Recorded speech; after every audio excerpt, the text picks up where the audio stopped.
다니엘의 핵심 문구는 제가 지난번에 말씀드렸던 2절에 주께서라는 것과 오늘 저희가 같이 읽었던 8절의 뜻을 정하여입니다. 뜻을 정한다는 것, 그것이 굉장히 중요하죠. 많은 사람들은 그 뜻을 잘 정하지 않습니다. 그런데 다니엘은 뜻을 정했다는 것입니다. 뜻을 정한다는 것이 무엇이냐면 우리 삶의 중심을 세워가는 것입니다. 뜻을 정하는 것이 무엇이냐면 앞으로 내가 어떻게 살아가겠다는 것을 결정하는 것이죠. 그냥 물 흐르듯 살 수도 있습니다. 그냥 남들처럼 똑같이 살 수도 있습니다. 누가 뭐라 그러는 사람이 없습니다. 그냥 주어진 현실에 순응하며 살 수 있습니다. 남들 다 먹는 바벨론 음식 그냥 먹으면 되는 것이고, 남들 다 쓰는 바벨론 이름 그냥 쓰면 되는 것입니다. 남들 다 배우는 바벨론의 학문과 지식을 배워서 결국 그냥 평범하게 살아가면 되는 것입니다. 대부분의 사람들은 그렇게 살아갑니다. 그리고 또 혹여 여러분의 자녀들에게 부모님이 아마 그렇게 살라고 말할 수도 있을 것입니다. 모나지 않게, 특출나지 않게, 다니엘처럼 사자굴에 들어가지 않게, 사도 바울처럼 감옥에 갇히지 않게, 베드로처럼 십자가에 거꾸로 달리지 않게 그렇게 살지 말고 그냥 평범하게 살라고 강요하는 부모님들도 계실 것입니다. 어떤 것이 옳은 삶이냐? 그런 것은 결국 저마다의 판단에 의한 삶이죠. 어떤 것이 옳은 삶이냐? 그런데 여러분, 엄격하게 말하면 어떤 것이 옳은 삶이냐가 아니라 제가 여러분들을 조금 더 여러분을 자극한다고 하면 어떤 것이 편한 삶이냐를 추구하시는 것 아니냐 하는 것이죠. 옳다는 것과 편하다는 것은 다릅니다. 여러분의 자녀들이 옳은 삶을 살기를 바랍니까? 편한 삶을 사시기를 바랍니까? 거기에 답이 있는 것이에요. 여러분이 올바른 길을 가고 싶으세요? 아니면 편안하고 순탄한 길을 가고 싶으세요? 어떤 사람은 편안하고 순탄한 길이 하나님이 함께 하시는 길이라고 합니다. 그러니 얼마나 자기 멋대로 생각을 하고 자기 마음대로 해석을 하는지 몰라요. 그러면 마음이야 편하겠죠. 그렇지만 결국 하나님 앞에 섰을 때 그렇지는 않을 것입니다. 앞으로 내가 어떤 인생을 살아야겠다, 그것을 결정하는 것입니다. 뜻을 정한다는 것. 그냥 내가 세상에 순응하며 살겠다, 그냥 100명 중에 그저 그 사람들과 똑같은 삶을 살아가겠다 결심하는 사람은 뜻을 세울 필요가 없습니다. 이 세상에 살아가는데 특별한 삶이 무엇이 있겠느냐? 그리고 살아간다는 사람에게도 뜻을 정할 필요는 없을 것입니다. 그런데 분명한 것은 뜻을 정해야만 하나님의 은혜와 긍휼을 입는다는 것이에요. 결국 복을 받기 위해선 우리가 하나님의 뜻대로 살아야 한다는 것입니다. 여러분, 하나님의 나라의 백성이라고 생각된다면, 하늘나라 백성이라는 정체성이 있다면 이 세상을 살아가지만, 이 세상의 백성으로 살아가지만 그렇게 살아갈 수 없다는 것을 오늘 우리에게 가르쳐주고 있는 것이죠. 다니엘이 무엇을 합니까? 뜻을 정하여 자기를 더럽히지 않겠다 하고 그가 구한 것이 무엇입니까? 바로 물과 채소입니다. 물과 채소. 이게 또 우리에게 의미하는 바가 아주 커요. 하나님의 방법으로 살아가겠다는 것입니다. 세상 사람들이 사는 방법은 무엇입니까? 바로 기름진 고기와 음식을 먹는 것이죠. 그런데 하나님이 나에게 가라고 한 그 길, 물과 채소로 나는 살아가겠습니다. 이게 여러분, 대표적으로 이것을 예를 드는 게 많은 그 예를 들어요. 주일 성수를 예를 많이 듭니다. 다른 사람들은 주일을 지키는 것이 크게 의미가 없다고 생각하죠. 요즘 성도들의 주일이 사실 그렇습니다. 온전히 하나님만 바라볼 수 없는 삶을 살고 있어요. 왜 주일날 하루쯤도 하나님 앞에 온전히 드리지 못할까? 주일날 하루 정도는 주님 앞에 드려도 괜찮을 것 같은데 우리의 삶의 시스템이 그렇게 만들지 않아요. 여전히 바쁘고 여전히 세상 일과 중복되어 겸하고 있습니다. 그게 세상 사람들이 살아가는 방법이에요. 그럼에도 불구하고 나는 이 주일을 성수해서 하나님 앞에 하나님의 백성으로 살아가겠다고 스스로 선포하는 것이죠. 나의 자녀들을 양육할 때도 믿음으로 양육하겠다고 하는 것입니다. 하나님의 말씀으로 키우겠다고 하는 것. 요즘에 어느 부모가 그렇게 키웁니까? 다 세상의 학원 강사에게 맡기고 사교육을 해서 그 아이를 키우려고 하지 하나님의 말씀대로 키우질 않지요. 그게 바로 세상과 순응하여 살아가는 것입니다. 그러면 세상과 뒤처져서 살아가라는 것이 아니라 내가 하나님 나라의 백성이라는 사실을 깨달으라는 것입니다. 그리고 그 하나님이 나를 향하여서 어떤 뜻을 가지고 있는지 그것을 내가 하나님 앞에 믿음으로 가지고 있으면 그렇게 살 수 있는 것이죠. 나는 예수님 잘 믿다가 큰 부와 명예를 이루지 못해도 나는 그 삶이 귀하다고 생각해. 그러면 그렇게 사는 것입니다. 다른 사람들의 칭찬은 많이 듣지 못해도 하나님의 성도로서 하나님의 칭찬은 듣고 싶어. 그렇게 내가 뜻을 정하는 거예요. 그런데 중요한 것은 세상과 하나님을 겸하여 섬길 수는 없어요. 어느 사냥 대회가 있었다 그래요.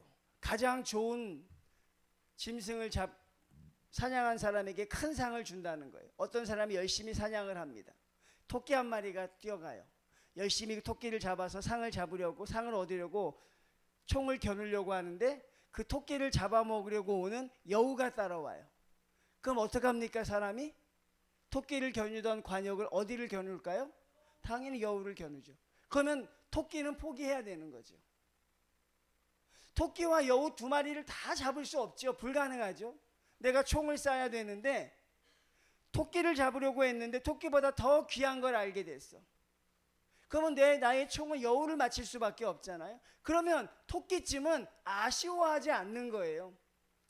아, 내가 저 토끼도 잡을 수 있었는데, 아, 그 토끼까지 내 차지가 될 수 있었는데. 그렇게 살지 않잖아요. 하나님 앞에 뜻을 정한다는 건 여러분 결국 내가 하나님 앞에 무엇인가를 포기하고 내려놓는다는 것입니다. 그래서 많은 사람들이 뜻을 정하지 않지요. 너희가 애써 가지려고 해도 갖지 못하는 인생이 헛되다고 하는데 그거를 못하는 것이에요. 사도 바울은 이렇게 고백했습니다. 내가 표대를 향하여 그리스도 예수 안에서 하나님이 위에서 부르신 부름의 상을 위하여 쫓아가노라. 사도 바울이 쫓아갔던 표대는 하나입니다. 여러 가지가 아니에요. 여러분 절대로 두 가지를 할 수 없어요. 하나님이 우리에게 가르쳐 주셨어요. 한 가지만 족하다 그랬어요. 마르다와 마리아도 그랬어요. 좋은 것 하나만 택하라 그랬어요. 차든가 더 없든가 하라 그랬어요. 우리는 다 가질 수 없다니까요. 하나님의 자녀로 살든가 세상의 자녀로 살든가 뜻을 정해야 합니다. 여러분이 어떤 뜻을 정하라고 제가 그 답을 드리겠지만 여러분이 스스로 정하셔야 돼요. 그리고 나는 이 뜻을 정해도 하나도 후회가 없다는 것이죠. 내가 왕이 정해주는 음식과 포도주를 먹고서 내가 얼굴이 더 나빠져서 내가 어려움을 당해도 나는 그것으로 인해서 불평하지 않을 믿음이 있다는 것입니다. 그것으로 인해서 내가 하나님 앞에 이익을 얻지 못하더라도 감사할 수 있겠다고 하는 것, 이게 바로 뜻을 정하는 것이죠. 그러니까 여러분 뜻을 정한다는 건 참 쉬운 일이 아니죠. 모든 걸 다 포기해야 됩니다. 하나님의 뜻 한 가지를 지키기 위해서 다니엘이 하나님의 뜻이 뭐예요? 내 몸을 더럽히는 음식을 먹지 않기 위해서 지금 몇 가지를 포기하고 있는 겁니까?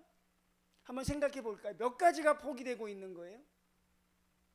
그가 얻으려고 하는 건 한 가지였습니다. 하나님이 정해주지 않은 음식으로 나를 더럽히지 아니하는 것 하나를 지키기 위해 그가 지금 포기해야 되는 게 몇 가지예요. 수도 없이 많은 걸 버리고 있잖아요. 지금 그 한 가지가 그렇게 귀한 것일까? 그 한 가지가 정말 내 인생을 바쳐도 되는 것일까? 거기에 대한 우리가 믿음이 없으면 이렇게 할 수 없는 것이죠. 거기에 대한 믿음이 있으면 그렇게 하는 것입니다. 다 잘하려고 해요. 성도들이 다 완벽하려고 해요. 그러니까 한 가지도 안 된다는 것이, 택해야 합니다. 하나님의 자녀로 살든가 세상의 자녀로 살든가, 하나님 나라의 백성으로 살든가 아니면 세상 나라의 백성으로 살든가, 그걸 택하셔야 여러분의 인생이 그렇게 힘들지 않아요. 여전히 결정하지 못하니까 계속 가슴이 콩당콩당 뛰고, 여전히 결정하지 못하고 있으니까 내가 하나님의 자녀로서 어떤 결단력도 보이고 있지 못하는 것이, 세상을 놓아야 하는데, 지나간 토끼는 잊어버려야 하는데 그 토끼를 놓지를 못하는 겁니다. 여전히 거기에 총구를 겨누고 여전히 두 개를 다 잡을 방법을 택하고 있는 것이죠. 그러니 그것이 되겠어요? 안 되겠어요? 안 되죠. 사도 바울은 자기 인생이 하나님 앞에서 성공적이었다고 말합니다. 성공의 비결을 물으면 바울은 그렇게 대답해 준 거예요. 나는 표대를 향하여 그리스도 예수 안에서 하나님이 위에서 부르신 부름의 상을 위하여 쫓아간다. 성경은 결국 이것입니다. 예수님이 뭐라고 하셨습니까? 누구든지 나를 따라오려거든 자기를 부인하고 자기 십자가를 지고 나를 따라야 할 것이라. 주님도 우리에게 말씀하신 게 뭐예요? 나를 부인하라는 것이었어요. 나를 내려놓으라는 거였어요. 이 내려놓는 것이 얼마나 어려운지 우리는 알고 있습니다. 제가 아까 예를 들었잖아요. 하나님 말씀 한 가지를 지키기 위해서 내가 포기해야 되는 게 10가지, 20가지예요. 하나님 것을 내가 지키기 위해서 내가 희생하고 내려놓아야 되는 게 얼마나 많은지 몰라요. 때로는 좋은 엄마의 자리를 포기해야 될 수도 있고, 때로는 유능한 직장인의 자리를 포기해야 될 수도 있고, 때로는 괜찮은 사람이라는 칭찬을 내려놓아야 할 때도 있어요. 그럼에도 불구하고 우리가 그 하나님 말씀 하나를 지킬 수 있느냐? 여러분, 그래서 이 뜻을 정한다는 게 그렇게 어려웠던 것이고, 그리고 이 뜻을 정했던 다니엘을 하나님이 얼마나 사랑하셨는지 알 수 있는 것이죠. 이 설교를 하고 마친 뒤에도 여전히 여러분은 뜻을 세우는데 망설일 수 있어요. 뜻을 정하는데 망설일 수 있습니다. 그런데 우리에게 삶은 분명한 것이죠. 우리는 죽습니다, 여러분. 그 다음에 우리가 믿는 하나님은 우리가 죽음 뒤에 하나님 앞에 하늘나라에 가는 것이 우리의 믿음의 근본입니다. 더한 것도 없고 덜한 것도 없어요. 그리고 하나님 앞에 섰을 때 하나님 앞에 어떤 성도로 서느냐, 그게 가장 중요한 것이니, 이 세상을 살아가지만 이 세상의 백성으로 살아갈 수 없다는 그 정체성, 이 세상의 음식을 먹지만 하나님의 백성으로 살고 싶은 그 정체성, 바로 그것이 우리를 구별되게 만들고 있다는 사실입니다. 비록 몸은 이 땅에 살지만 나는 하나님의 백성이다. 다니엘이 그랬거든요. 내가 지금 다니엘이 바벨론 땅에 살고 있지만 나는 바벨론 백성이 아니라는 거예요. 바벨론의 음식을 먹지만 나는 바벨론 사람이 아니다. 바벨론의 이름을 쓰고 있지만 나는 바벨론 사람이 아니다. 바벨론의 지식과 학문을 배우고 있지만 나는 바벨론 사람이 아니다. 그게 바로 뜻을 정하는 것이죠. 우리에게 똑같이 적용할 수 있어요. 나는 이 세상을 살아가지만 이 세상 사람이 아니다. 이 세상의 음식을 먹고 살지만 나는 하나님의 백성이다. 자꾸 나를 최면하고 자꾸 나를 되뇌이는 거죠. 그리고 뜻을 정하는 것입니다. 하나님, 이렇게 살아야겠습니다.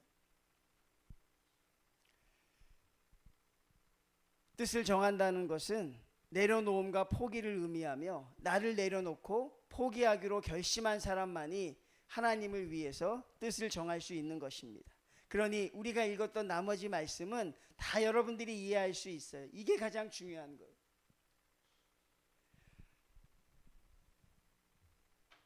여러분, 광야에만 살려고 하는 성도들이 있어요. 광야에만 머무는 성도들이 있습니다. 가장 안타까운 일이죠. 가나안 땅에 살아야 하는데 광야에만 머물러 있는 것이에요. 광야에 머물러 있으니 하나님의 말씀을 순종하지 못합니다. 믿음이 자라질 않습니다. 한 번도 가나안 땅에 발을 디뎌보지 못한 거죠. 가나안 땅에 들어갈 수 있는 수많은 기회가 있음에도 불구하고 여전히 광야에만 머물러 있어요. 40년을 시간을 보냈지만 여전히 광야에서 맴돌고 있어요. 예전의 내 모습과 지금의 내 모습 보면 하나도 달라진 게 없는 것 같아요. 성경은 몇 번 더 읽었는데, 교회에서 내가 사명 감당을 하고 있는데 내 믿음이 전혀 나아지지 않고 있어요. 여전히 하나님을 향해서 내려놓지도 못하고, 여전히 주의 말씀에 순종하여 올인하지도 못하고, 그저 하나님 앞에 광야에서 머무는 인생이 너무나도 많다는 것이죠. 여러분, 광야에만 머물러 있으면 안 되는 것입니다. 광야에 머물러 있으면 그건 죽음이잖아요. 성도라면 당연히 가나안 땅에 들어가야죠. 하나님 말씀대로 순종하며 살아야죠.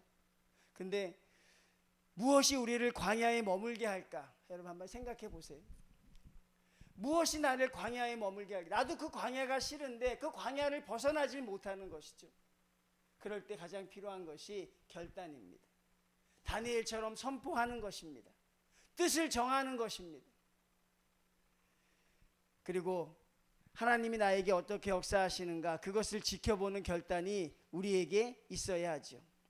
여전히 바다를 향해 나가기가 두려우십니까? 성도님들, 여전히 바다를 향해 나가기가 두렵습니까? 큰 파도와 폭풍우가 칠까봐 겁납니까?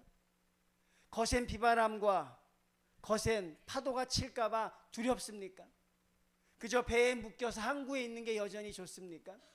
그러면 우리의 신앙은 성장할 수 없는 것이고, 그 사람은, 그 성도는 죽었다 깨도 하나님의 은혜와 긍휼을 깨닫지 못하는 것입니다. 어떤 성도로 살아가야 하는지, 그것은 뜻을 정하는 사람이 정확하게 우리에게 보여주고 있는 것이죠.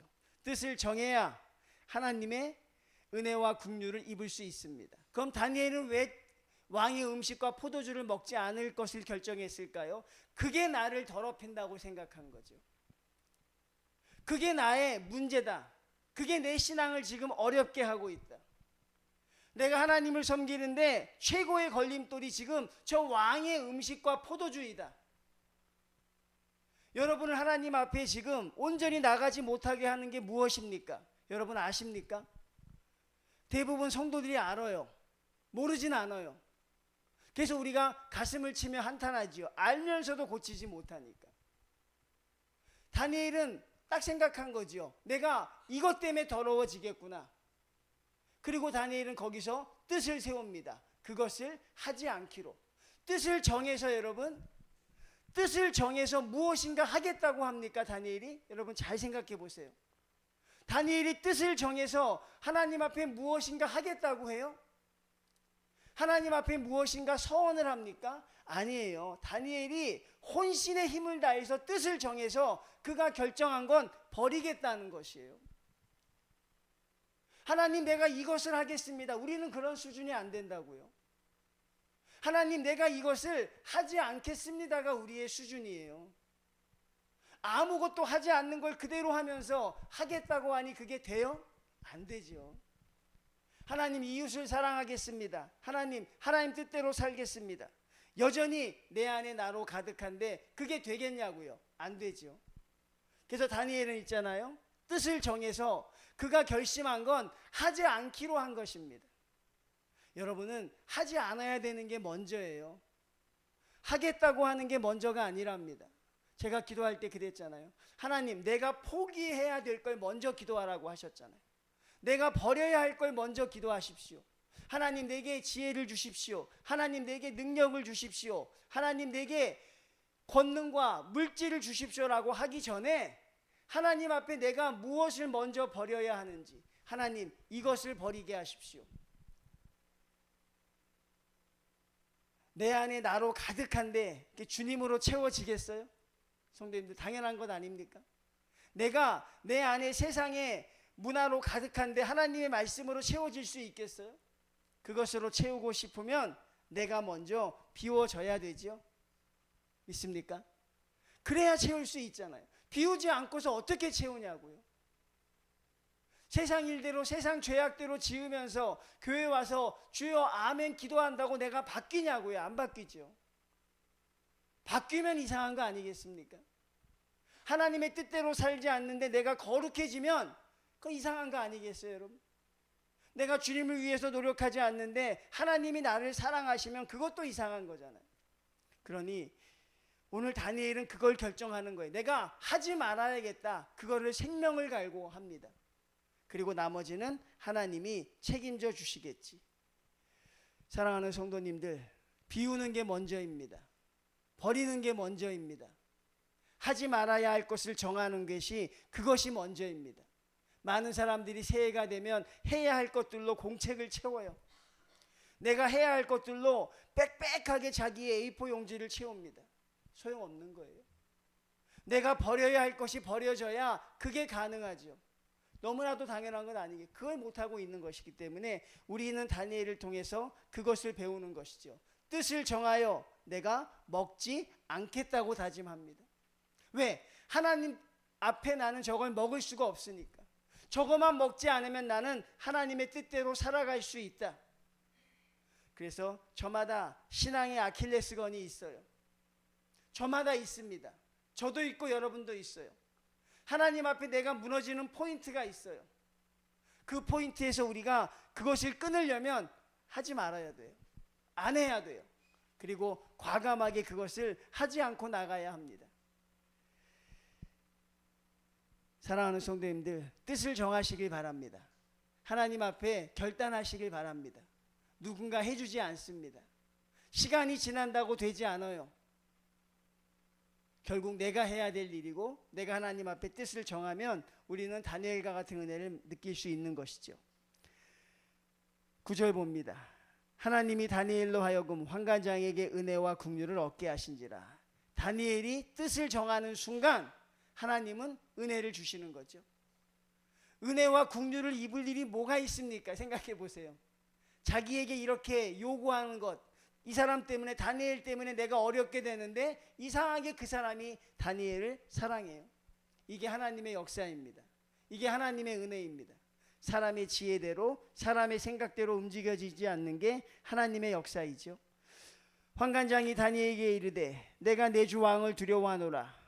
그가 너희 먹을 것과 너희 마실 것을 지정하였거늘 너희 얼굴이 초췌하여 같은 또래의 소년들만 못한 것을 그가 보게 할 것이 무엇이냐. 그렇게 되면 너희 때문에 내 머리가 왕 앞에서 위태롭게 되리라 하니라. 장애물이 바로 등장하죠. 뜻을 정했을 때 우리가 할 수 없는 장애물이 바로 등장합니다. 다니엘 때문에 환관장이 죽게 생겼잖아요. 이게 사단의 전략이죠. 사단의 전략이 때로는 기가 막혀요, 여러분.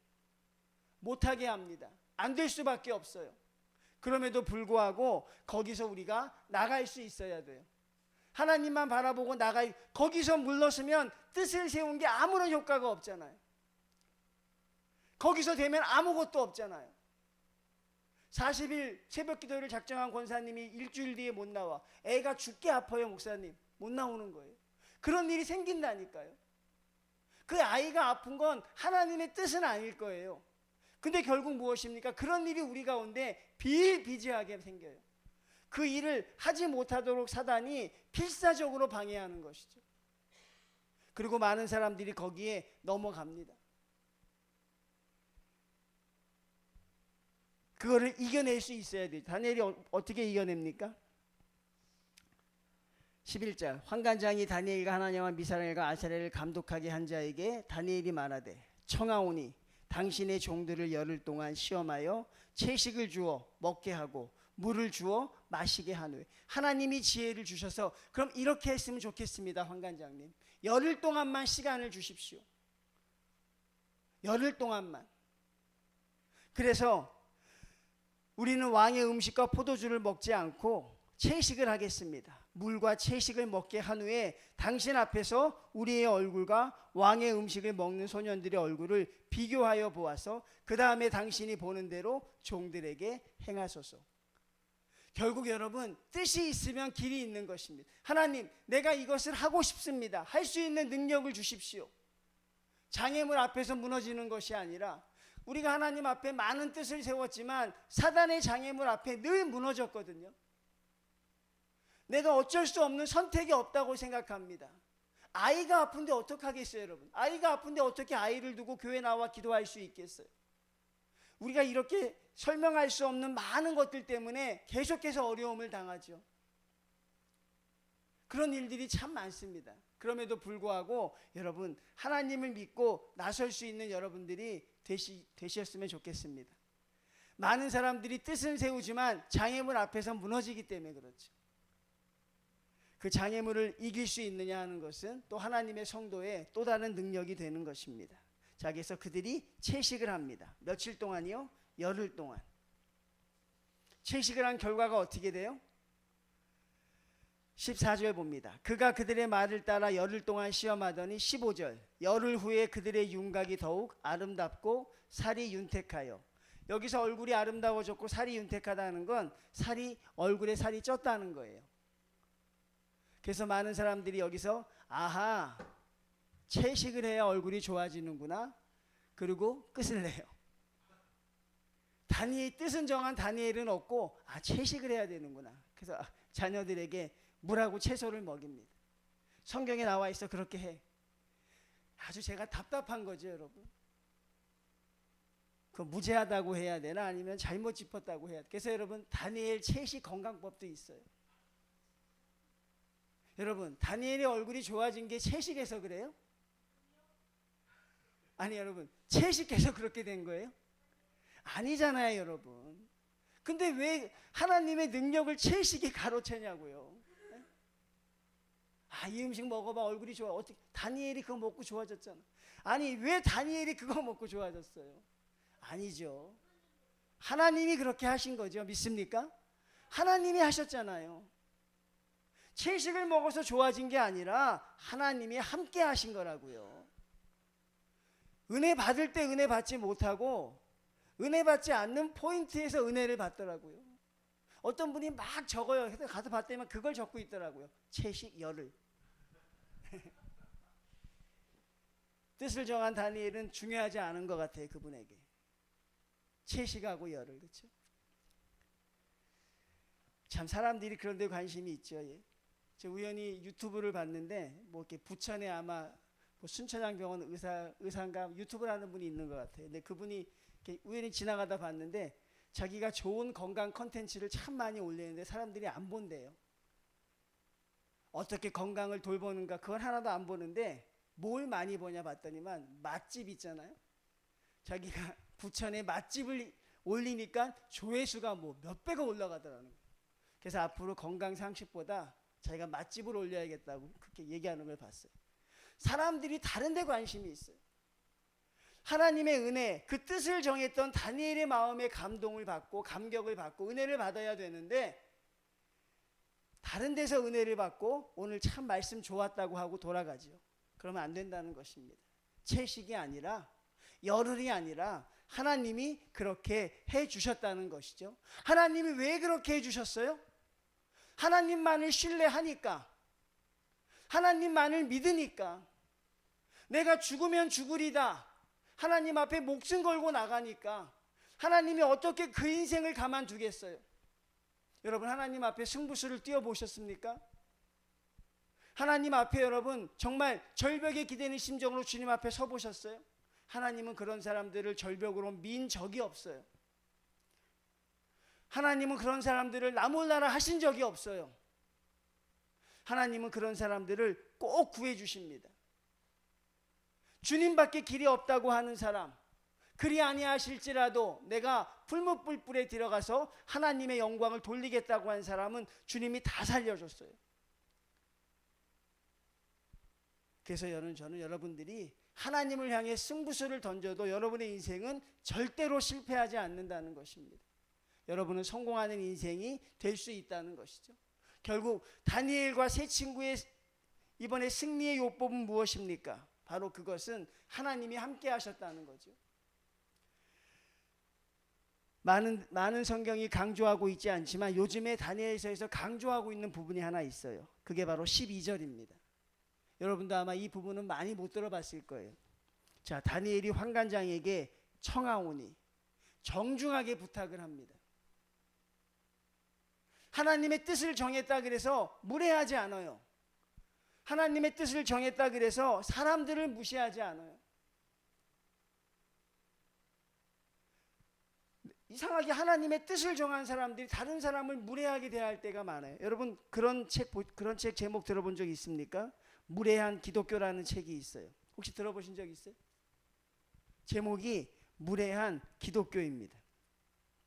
그 제목의 내용이 뭐냐면 기독교의 신념이 강한 자들이 이상하게 무례하다는 거예요.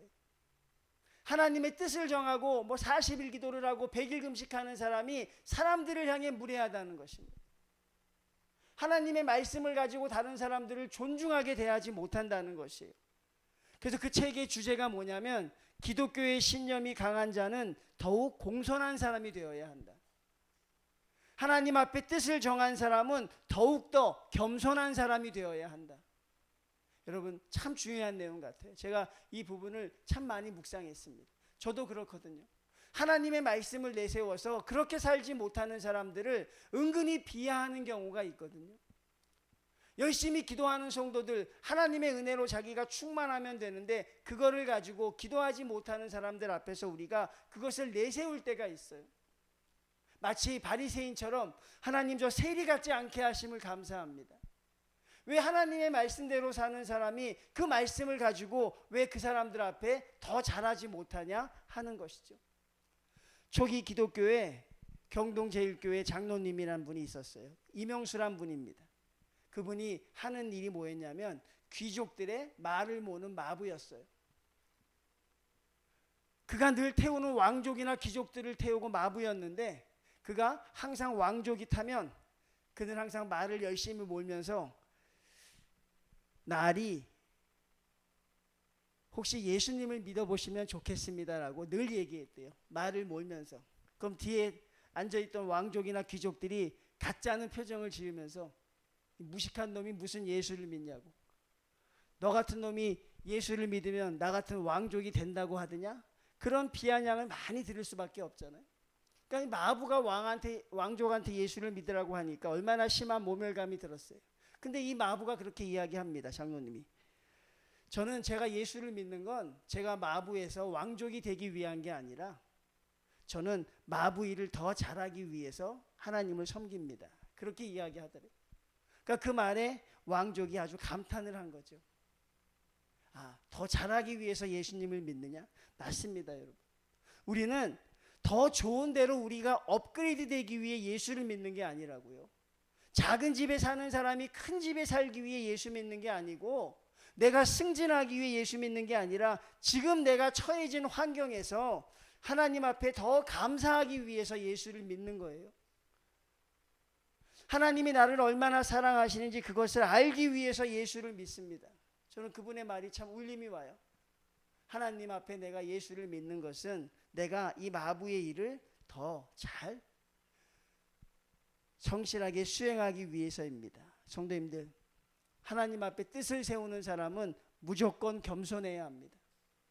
교회 일을 감당하는 사람은 더 겸손해야 합니다.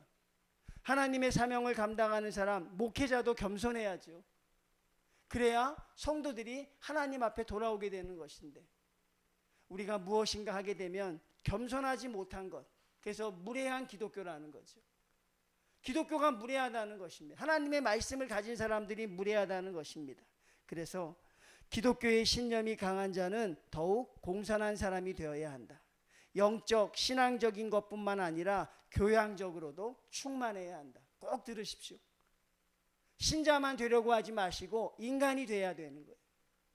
믿음만 충만하게 하려고 하는 게 아니라 우리가 은혜와 교양을 같이 하나님 앞에 드릴 수 있어야 한다는 사실이죠. 자, 17절 봅니다. 하나님이 이 네 소년에게 학문을 주시고 모든 서적을 깨닫게 하시고 지혜를 주셨으니 다니엘은 또 모든 환상과 꿈을 깨달아 알더라. 우리 오늘 학생들이 왔으니까, 자, 하나님이 네 소년에게 이 막대한 지혜를 왜 주셨어요? 어마어마한 지혜와 지식을 왜 주셨습니까? 우리는 알죠? 하나님만을 신뢰했으니까, 하나님만을 사랑했으니까.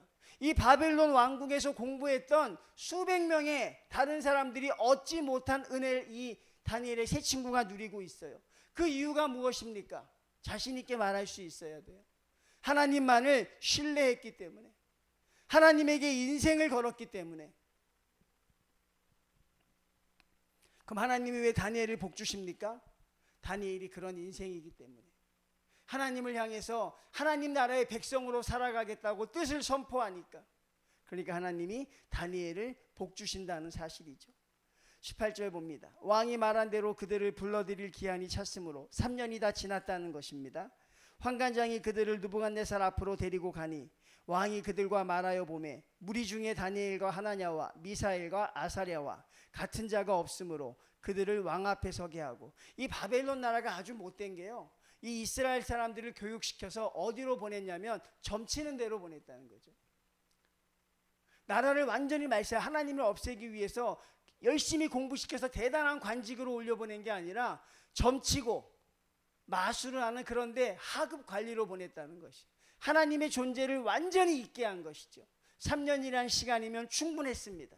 바벨론의 음식을 먹이고 바벨론의 이름을 쓰고 바벨론의 학문을 가르치고 바벨론의 점성과 마술을 가르치게 하면 끝난다고 생각했죠. 근데 다니엘은 비록 바벨론의 이름은 썼지만 하나님은 버리지 않았어요. 바벨론의 학문을 공부했지만 하나님의 말씀 성경을 버리지 않았어요. 비록 바벨론 땅에 살지만 하나님 나라 백성의 정체성을 버리지 않았습니다. 그리고 하나님이 그런 다니엘을 복주고 있는 것이죠. 20절입니다. 왕이 그들에게 이 모든 일을 묻는 중에 그 지혜와 총명이 온 나라 박수와 술객보다 10배나 나은 줄을 아니라. 열흘 동안 하나님 앞에 그들이 결정하니까 하나님은 어떻게 돌려주세요? 10배의 지혜로 돌려주십니다. 여러분 참 놀랍죠? 우리 하나님이 얼마나 여러분 정말 우리를 향해 치밀하게 사랑하시는지 알겠죠? 하루를 한 배로 쳐서 10배의 지혜를 준 것입니다. 이 열흘이 시간 낭비입니까? 이 열흘이 절대 시간 낭비가 아니죠. 21절 봅니다. 다니엘은 고레스 왕 원년까지 있으니라. 다니엘이 국무총리의 기간에 머무른 게요, 무려 70년입니다. 70년간 전무후무한 국무총리죠. 이런 일이 왜 일어났어요? 너무나 간단한 거예요. 하나님 앞에 올인했으니까, 하나님께 모든 걸 걸었으니까 하나님이 그 인생을 책임져 주시는데, 왕이 바뀌고 나라가 바뀌어도 다니엘은 안 바뀌었어요. 어떻게 나라가 바뀌는데 국무총리가 안 바뀝니까? 왕이 바뀌는데 그 자리에 있을 수 있어요? 그러니 그는 거의 90세의 나이까지 하나님 앞에 큰 영화를 누리다가 결국 가게 된 것이죠. 하나님 앞에 열흘을 드렸더니만 하나님은 다니엘에게 평생을 주신 거예요. 하나님은 왕의 진미와 포도주를 먹지 않았더니 다니엘의 인생에 하나님이 가장 큰 걸 주셨죠. 그런 인생이 저와 여러분의 인생이 되어야 할 줄로 믿습니다. 예.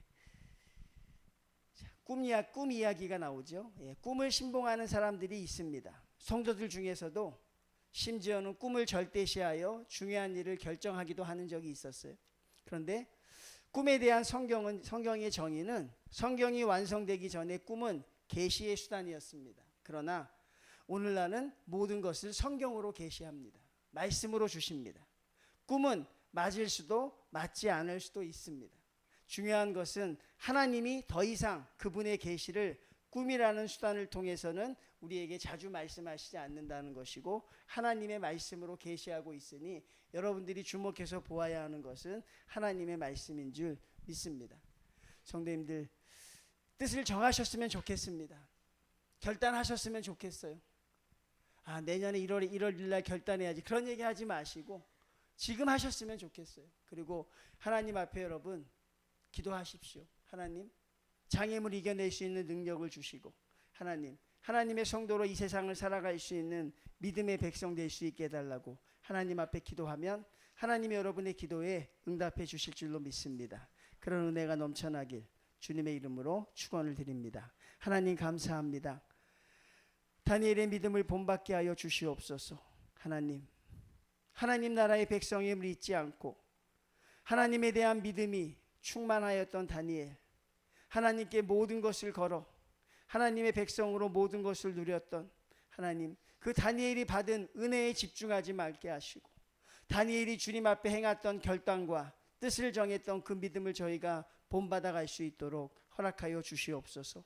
하나님, 다니엘을 높이신 하나님, 오늘날도 우리에게 그런 하나님 아버지 문을 열어주신 줄 믿습니다. 특별히 우리 이 자리에 참석한 사랑하는 학생들, 하나님 주님 앞에서 그런 비전을 갖게 하시고 주님 앞에서 그런 꿈을 꾸게 하시고 하나님 또 그런 인생을 살아낼 수 있는 우리 믿음의 학생들 또 우리 믿음의 성도들 될 수 있도록 함께하여 주시옵소서.